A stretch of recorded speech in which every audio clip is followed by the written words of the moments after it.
to being human, to perceiving, feeling, and thinking, to the constant pursuit of happiness, fulfillment, and meaning. Here's to connecting, to learning, to revolutionizing. Here's to experiencing. Throughout our history, we forged ahead through the agricultural, industrial, and informational revolutions. We've perpetually invented, advanced, and evolved. And today, we live in the most advanced society in history, with more opportunity than ever before. But somewhere along the way, we forgot that humanity and technology should coexist, and that at the nexus of the most powerful experiences, humanity and technology collide. That's why we created T-Tech Digital. We bring humanity to business. At T-Tech Digital, we combine the expertise, know-how, innovation, partnerships, and passion of 3 industry-leading CX companies, helping our clients find, win, and keep more customers. Are you ready to deliver exceptional human experiences? Let's create moments that matter together. I love that video. So good afternoon, everybody. I am exceptionally excited to be here today talking with you. My name is Stephanie Beatty, and I'm here with my favorite partner in crime, Ms. Tara Ramakers. And we are the directors of the Digital University program here at T-Tech Digital. And we're going to talk a bit about the program, but we're going to start by telling you about the market that we work in and about who T-Tech is as a company, and then we'll transition into talking about the program. And let me also start by being really clear. The program I'm talking about is not an internship. It is a fully paid position, and it just starts with 3 months of training on the technology stack that we use as consultants when we work with one of our technology partners. And we partner with brands that you probably know the names of, companies like Microsoft and Amazon, just to name a couple. We do really exciting work. We do full transformation projects. We do deep analytics, automating intelligence, robotic process automation. I can go on and on. It's very cool, very cutting edge stuff. In the video that I just shared, it ended by saying, at T-Tech Digital, we combine the expertise, know-how, innovation, partnerships, and passion of 3 industry-leading CX companies. And I want to start by talking about CX, which stands for customer experience, and the place that customer experience has in the market today. And that's because I want you to understand why T-Tech Digital is such a dynamic and growing business, and why it'd be a really smart career move to join T-Tech Digital. So let me start with customer experience. So T-Tech, our parent company, was founded 40 years ago. So that's 1982. And in that day and age, we didn't have the internet. Social media consisted of letters to the editor of your local newspaper. And companies provided pretty much whatever level of service they wanted, because in some industries, there just wasn't that much competition. You couldn't buy online. You couldn't comparison shop from your living room. And that's no longer our reality. And in fact, that probably hasn't been reality in your lifetime. Customers are at the center, and they demand a different experience now. They get to choose exactly when and how they engage with a company. And that's why companies need a customer experience or a CX strategy. So I want you to think about the last best experience you had with a customer. And this can be any customer. So here's an example scenario. You're out with your friends, you're having a great time, you're having pizza for lunch, you pull out your wallet, you go to pay for the meal, and you realize your Visa card's missing. You start to panic, but a minute later you realize you've already got a text from the bank, and it's telling you there was an unusual charge, and you can respond to either cancel it or to accept the charge, and they'll rerun it. Now, what happens when, and I've recently had this experience with Chase, and many of you may have as well if you use DoorDash, okay? Because DoorDash, not DoorDash, Uber Eats. Uber Eats got hacked, right? So anybody who had their cards associated with Uber Eats, those cards are being extra careful these days. So what's happening is the bank is being proactive. And for me as a consumer, the experience is effortless. This registers in your mind and your memory as your last best experience because it's easy. They've taken care of you. With a click of a button, you can turn off that card, or you can say, yes, that's me, and let's rerun it. Totally fine. Now, next time you interact with another business, maybe it's the airport and you need to change your flight, or a hotel and you need to cancel your reservation. You're going to remember how easy the bank made it for you, and you're going to expect that same level of service from those other industries, because if the bank can do it, there's no reason why the airport can't do that too. So the bar for quality service is constantly being set and then reset by industry leaders in customer service or customer experience, because they know that consumers are comparing every experience to the last best experience they had. And it's clear that the consumer, which is you and me, wants a seamless omnichannel customer experience. So omnichannel in this context means that I didn't have to pick up the phone and call and talk to someone.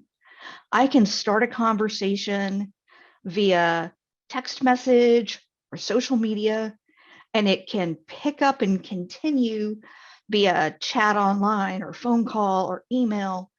It's all going to the same place. It's getting routed automatically. And I'm dealing with the same person, or the person who answers me has the history at their fingertips, and I don't have to repeat myself, right? That's what we mean by omnichannel. So here's another example. Actually, let me back up. So I asked you to think about your last best experience. Maybe think about also your last worst experience. Are the experiences that are positive making you want to be loyal to that company or that brand? And the experiences that are negative, are they maybe making you want to shop around? So an example that I heard from a coworker recently: you come home from a trip, the airline completely destroyed their brand new luggage, and it was expensive, and there were tears and stains, and they were very upset. They posted a message out to Facebook. They were never flying Delta again, totally destroyed their new bag. They also got a call from Delta very shortly after that, or a comment on Facebook back: we're really sorry to hear about the bad experience you had, and let's talk about how we can make it right. They called them, they offered to replace the luggage, and that made my coworker, my friend at work, feel really good about working with Delta. It changed the story from a terrible customer experience to one where they felt valued and important to Delta. And they're able to do this type of thing because of the customer experience transformation projects that TTEC Digital can provide, and the software partners that we work with in order to make that a reality. Today, 65% of customers say poor customer experience is the reason they've stopped doing business with a customer or with a company. And those customers are not announcing that they're leaving. They just disappear. And it can happen at any time, regardless of how superior or inferior the products or services are that that company provides. This is the experience economy. And it's where how you deliver the goods or services, or how a company delivers their goods or services, matters as much, if not more, than what they deliver. It's always the last best experience that they're competing with. even if it's not even in the same industry or vertical space. Customers expect more from your brands that they interact with because they felt what a good experience can really be and the impact a good relationship can have. And they hold that as a standard. So if you're a hospital, you now have to compete with hotels and hospitality. I've seen that in play too. I don't know how many of you have been in the hospital in the last, 5 years, but I promise you the meals that you get now actually taste like real food and they didn't 20 years ago. That's the kind of changes that are happening because of the pressure that we as consumers are putting on the industries. So let's talk about what CX strategy looks like and how they're able to do that. So very basic CX strategy, right? Very basic. I am a consumer. I want, when I call in or I enter a chat, you know me, you understand who I am, how long I've been there, what my needs are in relationship is with you. I should not have to tell you that you're going to help me either with the change I have or the problem I have, and you're going to do it quickly and make me successful. And third, you value me. You show me that you want my business and you educate me on how we can do more together. So another example, my boss was telling me that he called into T-Mobile the other day, and when the system picked up, instead of the thank you for calling T-Mobile, it answered, "Hi, Jim, we're connecting you directly to your team of experts." The agent connected almost instantly, thanked him for 15 years of loyalty with T-Mobile. And once he told her what he needed from her, she said, "I'll make that change. By the way, how was that trip to London?" Because a month before, he had called to make sure he had coverage in London and make sure his international calling was on. And then as she's wrapping up the change that he asked and the call, she let him know that he had a line that had zero usage on it for several months, and it was costing him $5 a month. So he was able to go ahead and cancel that line that he wasn't using anymore. And again, the reason that they're able to do that is the customer relationship management software, predictive analytics and profiling, and knowledge management tools that TTEC Digital can provide. I will also be clear and say that is not that is not the standard customer experience that most of us get every day. We jokingly call this the wheel of misfortune. Traditional approaches to customer experience are just falling short. The old ways that we are used to interacting and customers and businesses are used to interacting with their customers, it's just not there. They're getting really poor customer and employee satisfaction scores. And no matter how much they spend on new technology, it's not giving that payoff in improved customer service and employee satisfaction scores. So the cost of ownership is going up, the scores are going down, and the gulf between the two gets wider and wider. Enterprises have attempted to transform the experience, and they're doing it by purchasing these little niche solutions, and they all come from different service providers and technology vendors, and then they're trying to weave them together. And that just leads to a really disjointed and frustrated experience and higher costs. And then now, on top of that, the challenges are changing. So as the market matures, they're facing a lot of different types of problems. And so they come to us and they're saying they need to either reduce cost or drive efficiency. They need to handle expansion due to competition. They certainly have increased customer demands, or they're worried about transforming to be able to be competitive in a digital environment. I mean, think about COVID. Everybody went to work from home as opposed to sitting in a brick and mortar store. Everybody went to shopping online. Not that we weren't trending in that direction already. It just accelerated that. And so now they've got to meet those demands. Those types of changes put pressure on the business operation, sales models, and customer experience models. And then businesses across industries are beginning to realize that the best way to continue to compete and grow in this environment is to build something that sets them apart with a really high value experience for their customers that they'll want to keep returning to. Think about the Apple Genius Bar as opposed to buying from a big box store like Best Buy. It's a completely different experience. So our experience economy is causing consumers to expect and become accustomed to a very frictionless, hyper curated experience. And they get that from brand leaders like Amazon or Netflix.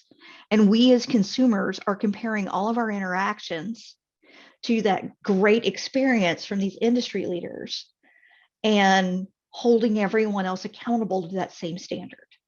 We've got to ensure that if companies want to grow, they've got to ensure that they're giving that holistic experience in the same level of customer centricity and convenience and personalization. And that's where we come in, and that's how we help. So this is our model, our maturity index measurement. And on one side of it, on the left, we've got very immature companies, right? These are younger companies. They haven't been around very long. They know that the experience of the customer is important, but they don't have a strategy. They typically don't know where to start. They know they're behind, or they know they need to come up with a strategy. And a lot of the frontline employees are feeling the pressure and pain of it, oftentimes even more than the leadership team is. The expense to service those customers keeps going up, but the results don't change. And they have scattered data, no customer intelligence, and they operate it as a legacy call center model. On the far right side, we've got very mature companies that have an embedded the customer experience as a way of life. It's part of the culture of the company. It's a top-down initiative from the leadership team. Everybody from the top to the bottom knows the strategy and their differentiators. Again, think about Apple's Genius Bar as a good example.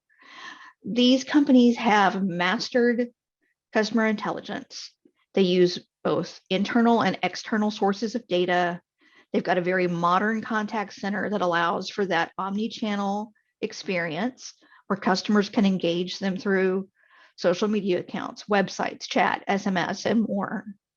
And employee compensation is aligned to their net promoter score or their meeting their customer experience goals. In the middle is the sweet spot where we typically are encountering our customers. That doesn't mean we don't have customers at TTEC Digital on either end, but the bulk hit in the middle here. They're either in the ad hoc or reliable section. They typically have started a strategy, but either they didn't fully get it executed or it got outdated over time. They know that there's more work to do, and they know that they're struggling to get it done. 80% of clients are in this, for us, are in this maturity gate. What is important is for TTEC Digital to engage where those customers are and what the gaps are, and how our technologies and services and innovations can help them fill them quickly so they can get from one gate to the next, and they can move to the embedded part of the matrix here. And here's a little factoid. It was predicted that the amount of or volume of customer interaction across industries would increase 350% this year. And that's why increased efficiencies are so important to our customers. It's an explosion of digital transformation across data, AI, bots, agent assistants. Um, it's it's just amazing the amount of work there is to be done and the amount of opportunity that we have in these spaces. These interactions need to be seamless between each other, and they need to be in that omni-channel environment. That doesn't mean that people aren't still picking up the phone and calling our contact centers. Typically, it's more of an escalated scenario. And so we want to make it so that when you have a 3-minute phone call with someone, it's because it's critical and they have a perfect experience. All right. So how are we doing it? To accomplish our mission, we're bringing together deep expertise across 4 or 5 different business units. And that is a holistic delivery of strategy and technology to transform the experiences that our clients and their customers have. We're helping to mature their CX strategy towards leadership and differentiation, as we talked about in that maturity model earlier. Our approach brings together experience design and orchestration to establish clear understandings of customer expectations, aligned to a blueprint or a roadmap to help them achieve success, further applying all of the necessary platforms and innovations that we're able to execute on that vision.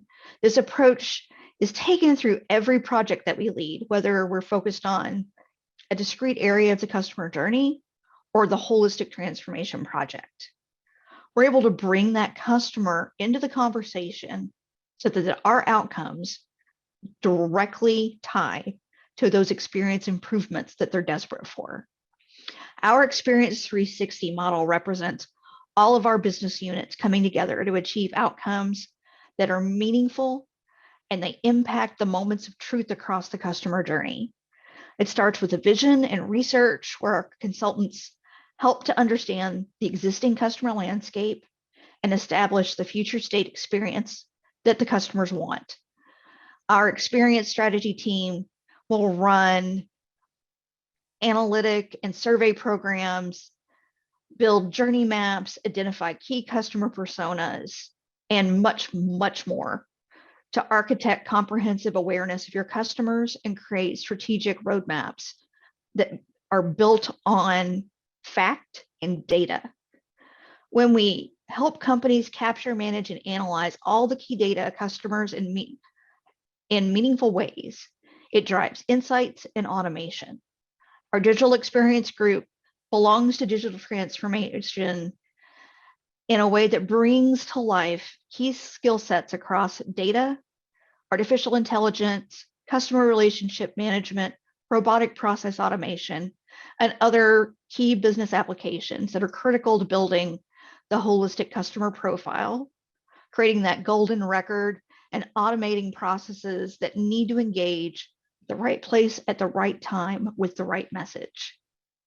Our interaction experience group focuses on all the engagement points along the entire customer journey and really has a rich knowledge of building omni-channel execution in the contact center space. We leverage voice and digital channels. Our experts are helping clients modernize on the cloud and build out the future hub for intelligent and predictive engagements in an omni-channel experience. So what do I mean by predictive engagement? Here's an example with a customer of ours that's in the automotive industry.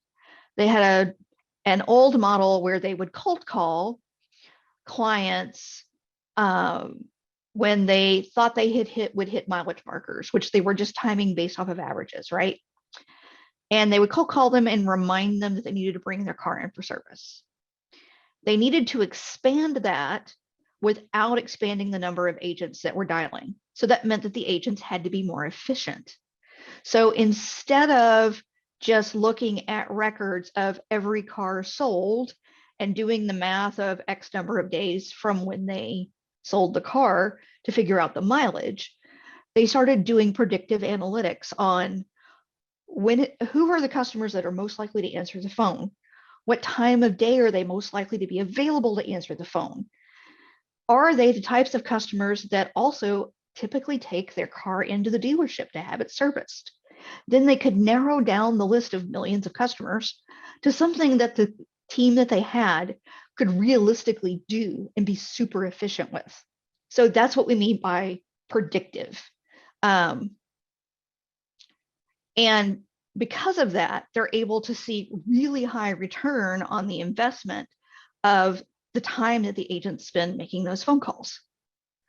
And it gets to helps us to create those really wow moments, right? So each of the outcomes that we are creating are fueling what is individually important to each of these consumers when realizing it in an end-to-end customer experience strategy. And when you bring all of that together within one organization and you weave in our approach of customer experience design and customer experience orchestration, our clients are able to achieve a really differentiated level of experience and transformation and deliver that ubiquitous experience to everyone. And that's powerful. And that's what Experience 360 is all about. So, seems complex, is kind of complex, but that's what TTEC Digital specializes in. That's what we do. And we bring together really, really smart people to make it happen. And with that, I'm going to hand it off to Tara to give an overview about TTEC Digital. Thank you, Stephanie. Hi, everyone. It is a pleasure to be here with you all. Alexander, I did see your questions. We will get to those for sure. Although they're very deep questions, but we'll try to do our best to answer them for you. So a little bit more about me. I actually have been in the HR and talent acquisition space for over 15 years. And believe it or not, over half of that I've got to spend with Stephanie in my career. So it's very exciting to me. I had that realization while we were on this call. So there is a lot of information ahead. So please make sure to put in any questions and we can answer them after I get done covering some of this. Considering the time, I probably will fly over some of these slides just to make sure that I can cover the real nitty-gritty stuff that we want to cover. So at TTEC Digital, we're creating a category of one, and we're doing this through understanding our clients. We want to be able to strategically set a vision for customer experience. That's the CX you see everywhere, as Stephanie mentioned. We have an analytics team that has been mentioned. That analytics and insights team really helps blend the right mix of human and AI data insights. We partner with world-class technology companies, allowing us to build fast in the cloud in the latest, greatest tech platforms for our clients. And we can fill in gaps in experience design in order to achieve a tailored CX solution for our clients.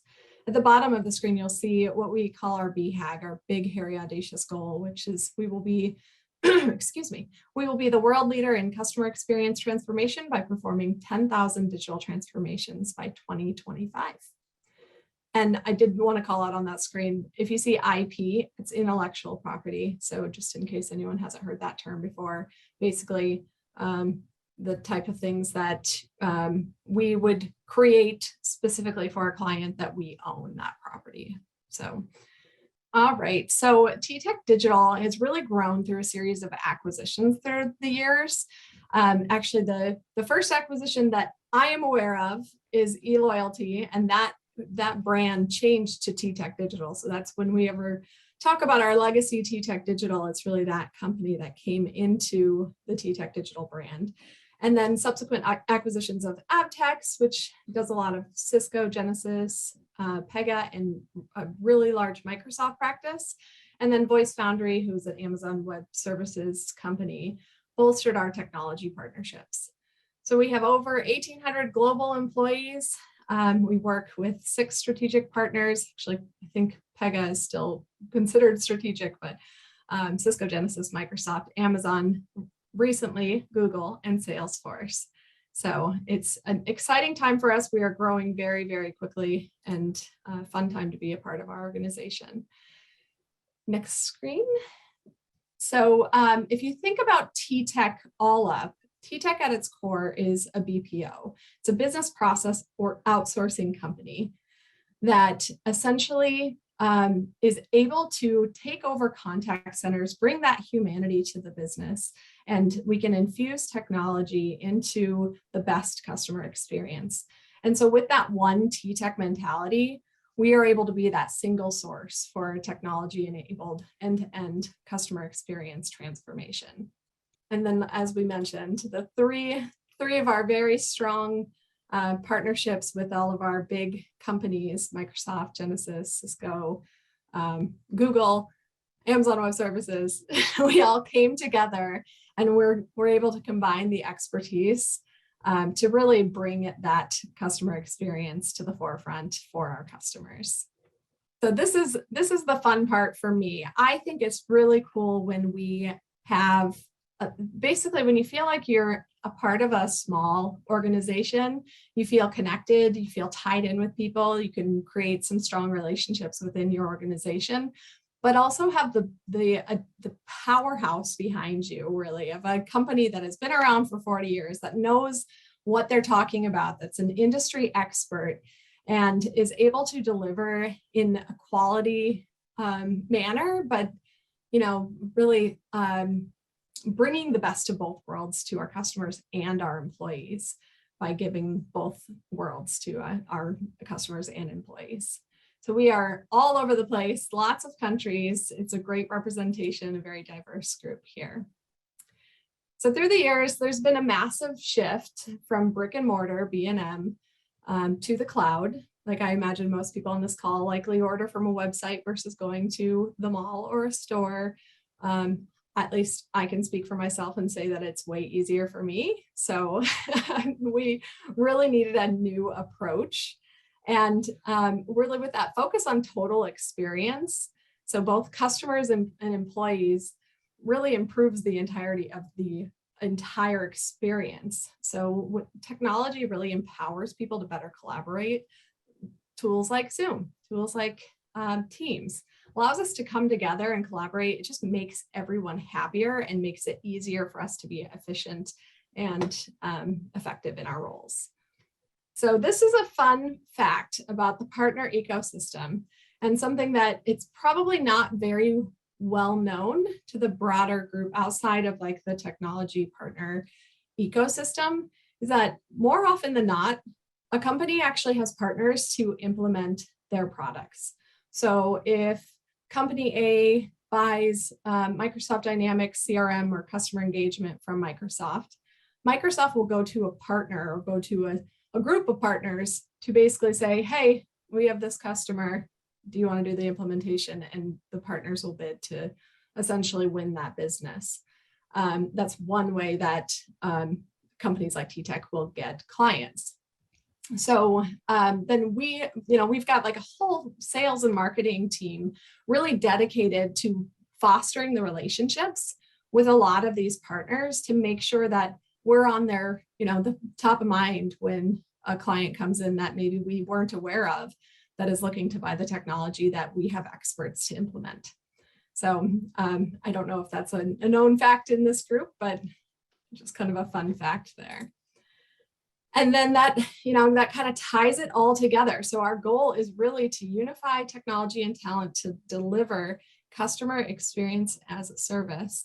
And, it's through teams all over the globe. We've got brilliant minds that, can really lend expertise in all of our technology platforms. We're very agile in the face of the new workforce and technology dynamics. We love to bring personalized experiences, and that comes through understanding people's intentions. And then we have a strong consultative approach. So I love the master orchestrators, but we really can look at the bigger picture and say, actually, from our areas of expertise, So, and then we are continuously improving on investment with focus on outcomes. And any questions, feel free to put them into the chat. I'm going to kind of fly through our practice overviews just to give us enough time to cover the program, which is really the bulk of what we're here for. So we've mentioned a bit about our analytics and insights team. This is probably, Alexander, exactly where you're going. This is a lot of that data, understanding what makes people do something or drives them to a website.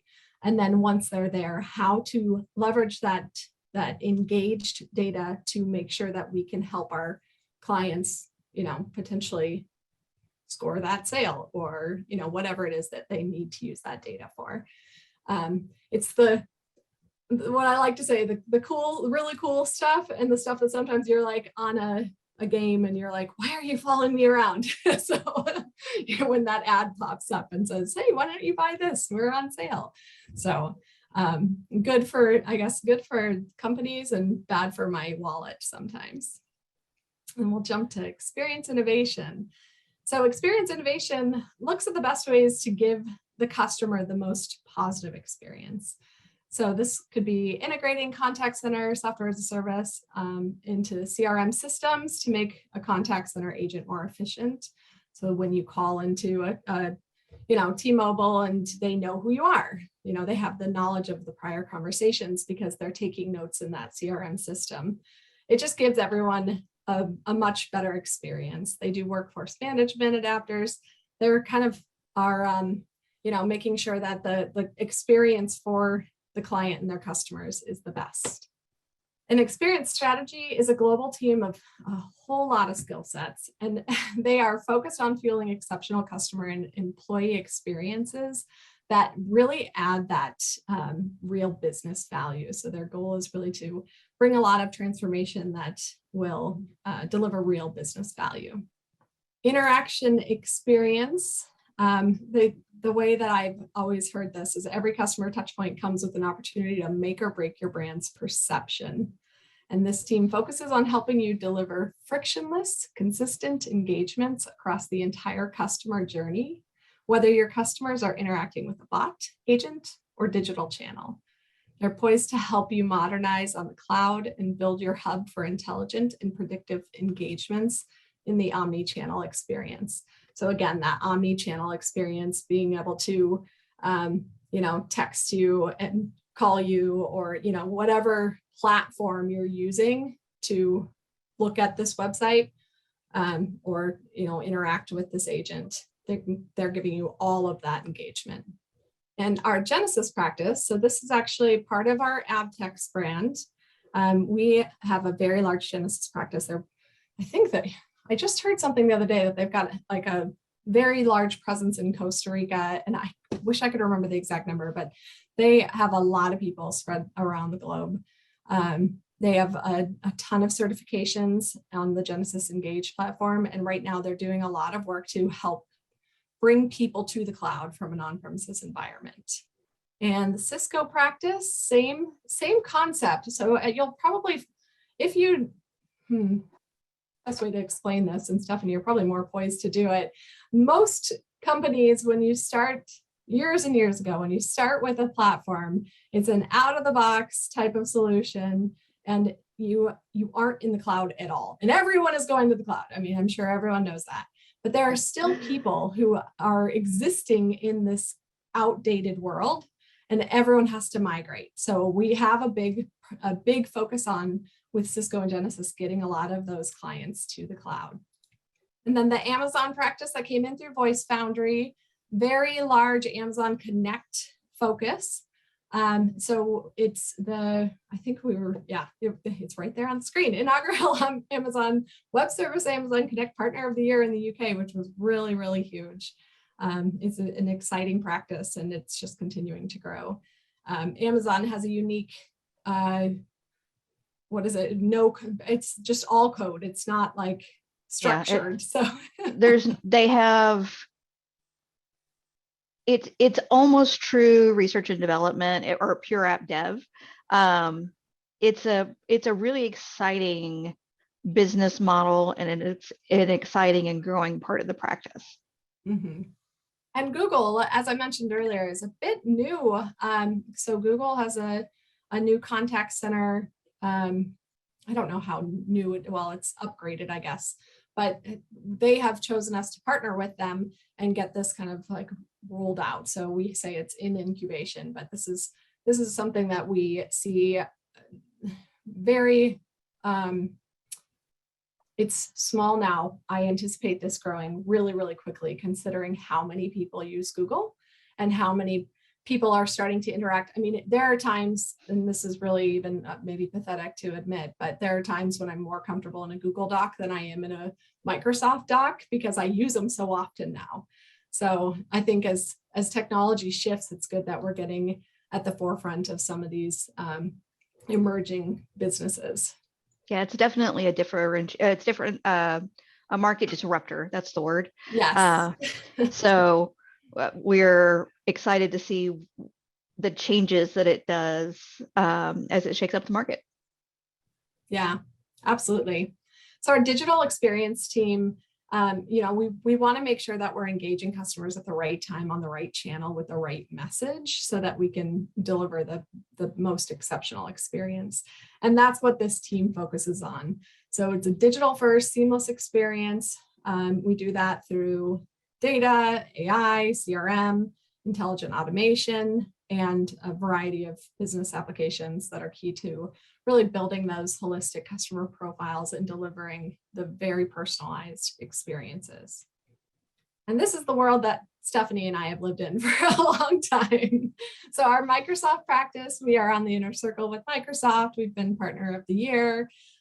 This is the space where we'll probably be running our next digital university program, one of the two spaces that we have planned for next year. And so this is really looking at Microsoft Dynamics and then all of the technologies that kind of fold into that, as well as Power Platform, which is more technology agnostic, but of course feeds very well into the Microsoft ecosystem. So it's a burgeoning team, that Microsoft team. And Salesforce is actually growing quite a bit too. So Salesforce is one of our emerging markets, and we have about 30 resources now. We're hiring there currently, and we're actually building a Latin America practice for both Microsoft and Salesforce currently as well, which has been a fun expansion for us. And Pega.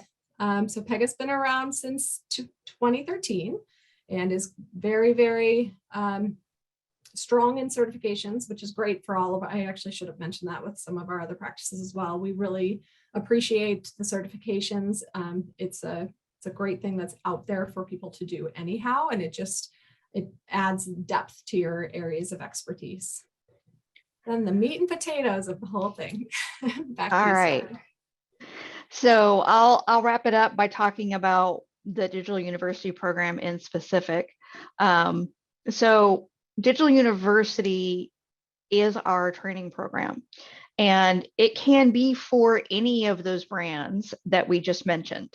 What the concept is that we're investing in people who are just like you. They're coming out of university, or they have got less than a year or two of experience out in the market, and we'll spend 3 months training you on the technology stack, where you will eventually become a consultant, consulting skills, business skills. And the reason we're making that investment is because we think that by providing that investment in a person, we are going to wind up with some of the top players, and will have loyalty with us because we train them, right? That's the idea. And the format of it is a mixture of a little bit of self-paced, a lot of instructor-led and team-based exercises. It's very hands-on, labs, quizzes, challenges, hackathons, team meetings every couple of weeks.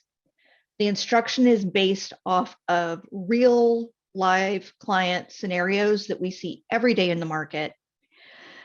And you get to see everything in action. So there's demos, there's shadow projects. It's fun, it's competitive, it's collaborative, and frankly, it's difficult. This is not, being a consultant is not an easy job. It gets progressively harder throughout the 3-month program. So at the beginning, it's very step-by-step and very tactical, but then it becomes much more abstract as you learn more. It's and we make it competitive so that that's because that's fun. But the top rated learners get to pick their shadow project assignments. And the structure is, again, tactical, how to click the buttons, problem solving with technology, which is a little bit of consulting 101 and a little bit of just how do you solve this problem from the client using the tool set you've been given. We do focus on our methodology. We mix in the business skills, and then we have you put it all together in mock projects, which are, again, based on real life client scenarios. Then we go into shadow assignments where you're non-billable on a project, but you're watching consultants do the job live for a real customer. We do teach backs, we do show and tells, and it helps you build professional skills. And we focus on professional introductions, team meetings, meeting management, communications, that type of thing. Then technology. Here we are talking about Microsoft because that's going to be our next program. Dynamics 365 is the product. Some of the different flavors or apps that you can get or modules are the sales app, the omnichannel customer service experience, marketing, and then Power Platform, which is a way to do low code rapid development of apps and connect it to any number of applications. There are thousands of connectors, and move the data back and forth in a really easy way, an affordable way. We talk about delivery methodology, which could be waterfall, could be hybrid. We're using Azure DevOps as a way of life at TTech Digital, and practical applications, which are obviously your hands-on labs, your mock projects, and your shadow work. And we do it over a 12-week period. We're meeting every day, and it's a combination of that instructor-led e-learning and hands-on. So let's talk about what we expect from our people in the classroom, because these are digital classes, meaning online, live through Teams instead of Zoom, but very similar to this.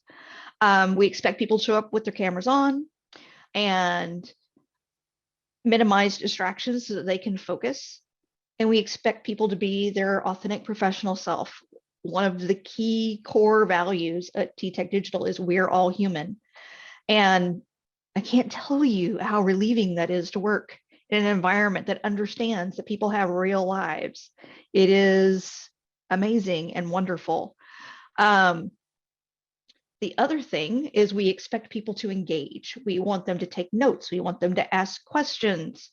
We want them to do the homework, do some research. We want you to interact with us. If you don't understand something, ask. That's why we're providing live instructors.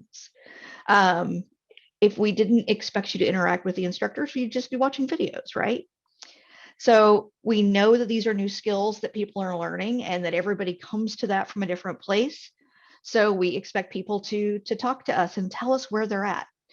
And then we want people to be open to demonstrating what they did in the lab or helping somebody who's not as far along as they are. So expect to be coached, expect to provide coaching to someone else. And if you don't volunteer, we might volunteer you to do it. And then this next slide is just a sample of what our 12 weeks might look like. Obviously, your week 1 is going to be onboarding, some self-paced learning just to get the fundamentals down so that you can easily understand what the instructors are talking about. It gives you context. From there, we're going into a lot of instructor-led sessions, interspersed with a few self-paced to kind of break it up and make it more interesting. We'll be doing group work, individual work, and challenges. So week over week, we've got, well, in some cases, day over day, we've got different topics that build up to doing something hands-on and there is some hands-on every day. The last 3 to 4 weeks are usually shadowing, and then you wrap up your shadow projects with a presentation on what you saw, what you learned, and what you built. And in between those two things, you've got lots of mock project work to practice those skills, become confident in what you're doing. Tara mentioned certification being something that we value. We absolutely invest in our people and pay for their certifications. And we expect people coming out of this university program to get 2 certifications to get their first certification in their first year, their second certification in their second year, while maintaining the first one, so that they come out of it with 2 full certifications at the end of year 2. Because most of these certifications have to be renewed. You need continuing education credits, and then you need to go take a update exam. All of these products, tools, brands, however you want to say it, change rapidly. Could be quarterly, could be monthly, and some days it feels like it's daily. You have to stay on top of the technology in order to be considered the expert, in order to educate our customers, right? So you do have to keep up with those certifications year over year. And that's one of the things that we help prepare you to do. So the great thing about having those certifications is they're yours. They're not tied to TTech Digital. So if sadly years from now you decide to move on, you've earned those certifications and they move with you. So it's investing in you as much as it's investing in us. And that's something that you get to keep for the rest of your career, no matter where you are. And the last thing that we really expect is that you go from being mentored into mentoring others. So our last cohort will be there to answer questions about how it went with the next cohort that comes along, so that they know, because they've been down the road before, and they add that support. And that's cycle is what we're trying to foster and grow. And that's it. So we'll kick it off and do questions. So we have a load of questions in here. I'm going to try to cover off the few that are around the program itself. We do not require a degree, a higher education degree for this program. The majority of people who come in do have an associate's or above, but it is not a requirement for this position. We can look at years of experience someone has just as easily as we can, or the skill sets people bring to the table just as we can a degree. So we want to make sure that this is a very inclusive program. So let's see, there is no cost to get into this program, and we work remotely. So when we do these programs, we do them geography specific. So we ran one in the United States, specifically in the spring, summer timeframe. It started in May. And then our next one is actually in the UK, and that starts in January. And then when we are looking right now at budgeting for the next year, we're planning next summer as our next US-based program. And like we said, that will likely be in the Microsoft Dynamics arena. That is subject to change based on the business needs at the time, but that is what we're planning as of right now. And then we'll also do a group in the analytics and insights team. So if you come from that data background, that would be something that you would be interested in potentially. So that covers off the starting dates. Full stack web developer bootcamp. We do hire entry-level developers. It depends on the position and the technology stack when we hire those entry-level programs, if they need to go through a digital university type of program, or if we just are hiring flat out. So I would encourage you to look at ttechdigital.com, and there is a career section that you could take a look and see if there's any potential opportunities that are open right now. Now, some of the deeper stuff, okay, I'm sorry, here's the ideal candidate brings to this position. In an ideal candidate will have a general level of business acumen, meaning you know how to use, your basic Office suite, and you understand how to craft a general email to someone in a corporate environment, right?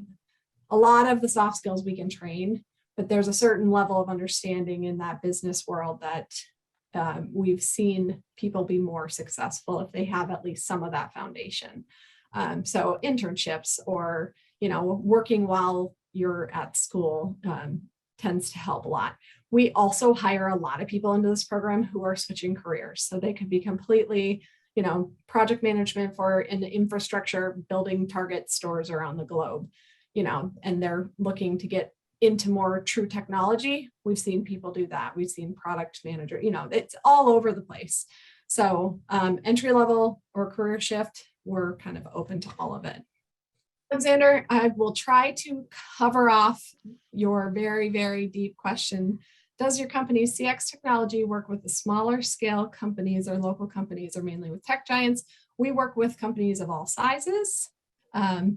So what we're doing when it comes to the customer experience, and then back to your original question about the concern for companies knowing too much personal information about customers' clients. So we're not collecting the data ourselves. We're collecting data from our customers who the customer has opted in, if that makes sense. When you go onto the internet, whether you like it or not, on you're on Google, you're opting into the information you're putting out in the world.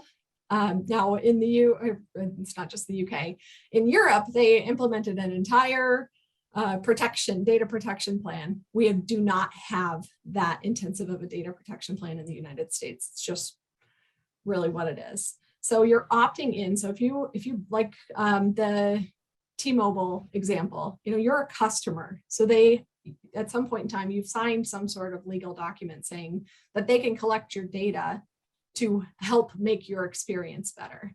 And that's why they can put your notes into their CRM. You've opted into it, you've approved all that. So I know some of that stuff is scary. I get it. When I play Candy Crush and that one freaking ad keeps coming up, I'm like, darn it, I shouldn't have looked up that pair of socks. Now I'm getting chased down. But that is where that is.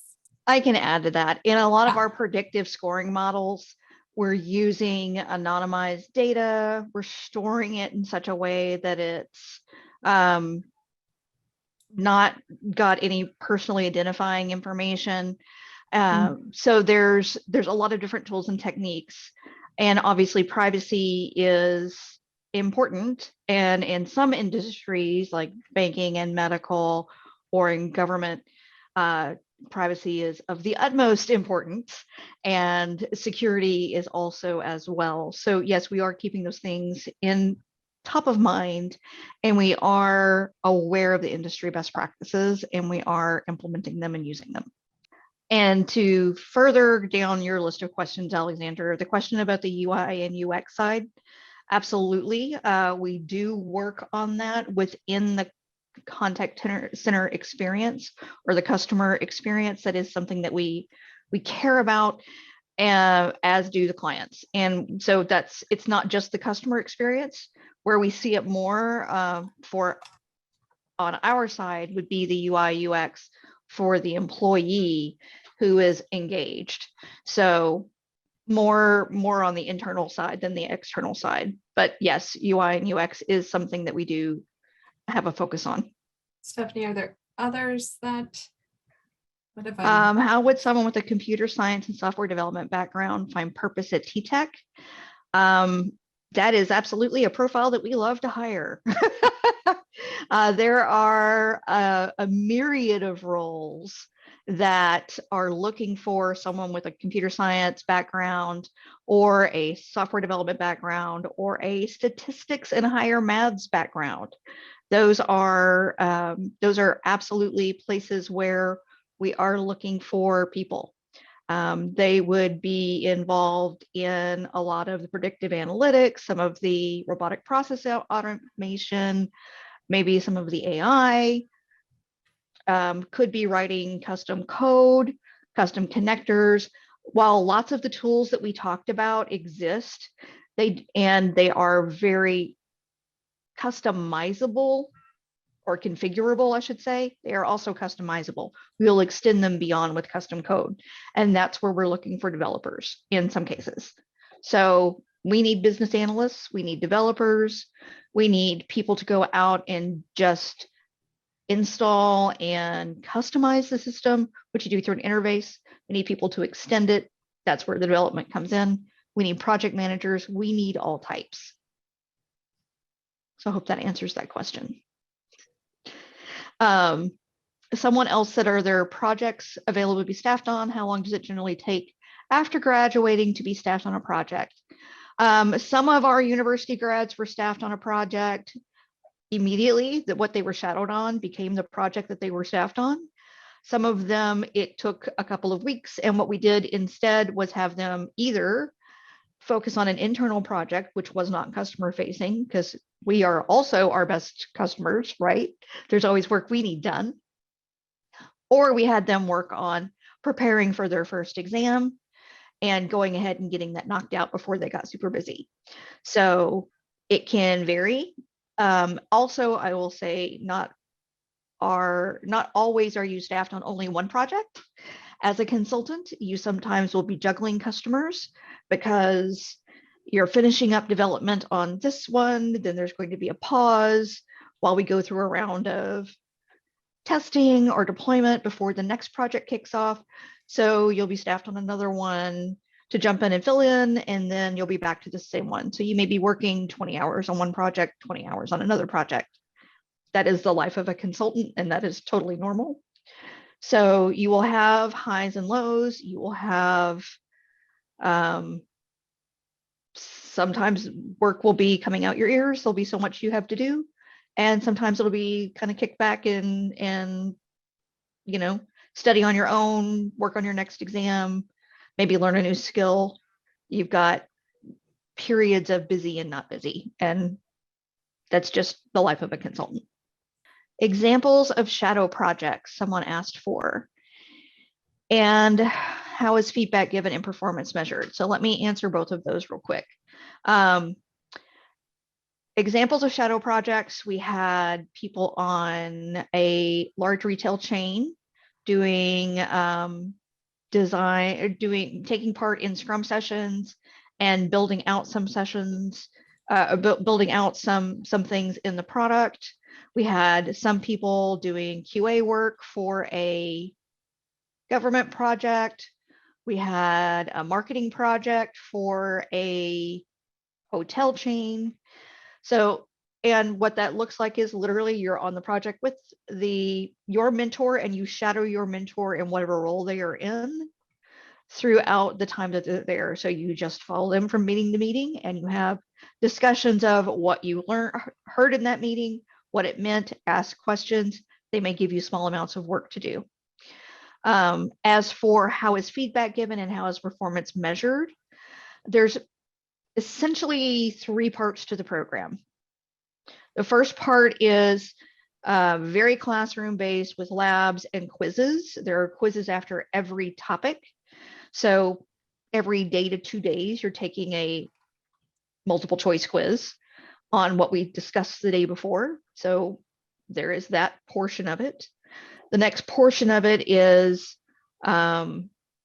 testing your skills in a more abstract way, where we give you a scenario and you build something based on that scenario. And that's ABCD type of grading done by the instructor. There is a final project where there is a panel where you present in teams, and the whole team gets the same grade. You present to the panel and they provide, ask questions and provide feedback.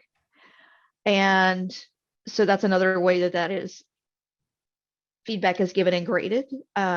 And then finally you have your shadow portion, and that feedback is one-on-one with your mentor. Are the majority of certifications consultants receive from a client certificate program, i.e. the 2 Microsoft certifications? So the majority of the certifications are through our technology providers. However, if you are someone who is maybe interested in a project management path, that would be through an independent group like a Scrum Master certification if you needed that, or a Project Management Institute, PMI, that's what it is. Sorry, I'm looking at a book on my bookshelf because I couldn't remember the name of the group. A PMI certification, although that is usually comes with requiring a year or more of experience before you can get that one. Our partners like Microsoft, Cisco, Pega, etc., have certifications that we do expect people to get, and that would be coming through them directly. What are the usual or daily tasks of a consultant, and where can marketing majors fall under this program? Great questions. So Microsoft in specific has a marketing module or a marketing app, and it is one of our growth areas. It's a very dynamic, cool, newer portion of the Microsoft business. And having people who understand the marketing business is a boon to that.